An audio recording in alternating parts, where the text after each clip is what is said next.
శ్రీమాత్రే నమః. రాగి చెంబుని ఈ మూలలో పెట్టారంటే చాలు అష్టైశ్వర్యాలు మీవే. మన హిందూ సంప్రదాయంలో రాగి చెంబుకు చాలా ప్రాముఖ్యత ఉంది.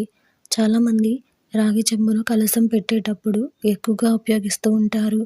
ఇది ట్రెడిషన్‌లో ఎంత ప్రాముఖ్యత వహిస్తుందో, ఆరోగ్యాన్ని ఇవ్వడంలో కూడా అంతే ముఖ్య పాత్ర వహిస్తోంది.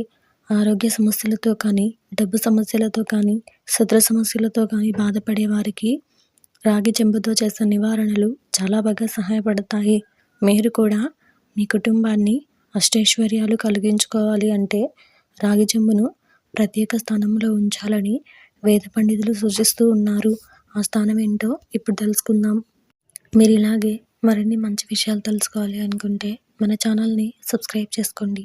అలాగే ఈ వీడియోని ఒక లైక్ చేయండి. మీ ఫ్రెండ్స్ అండ్ ఫ్యామిలీ మెంబర్స్కి షేర్ చేయండి.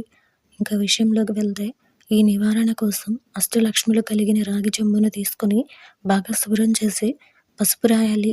ఆ తర్వాత ఒక్కో లక్ష్మికి ఒక్కోసారి కుంకుమ బొట్టు పెట్టాలి.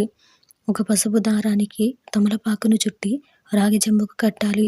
ఇప్పుడు ఈ రాగి చెంబును పూలతో అలంకరించాలి.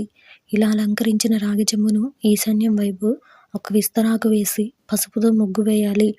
ఇప్పుడు గుప్పెడు బియ్యం వేసి అలంకరించిన రాగి చెంబును నీటితో నింపి పెట్టాలి. ఈ నివారణను ప్రతి శుక్రవారం పాటించాలి. ఈ రాగి చెంబులో నిల్వ చేసిన నీటిని మరుసటి రోజు ఎవరూ తొక్కని ప్రదేశాల్లో కానీ, తులసి చెట్టు మొదల్లో కానీ వేయాలి.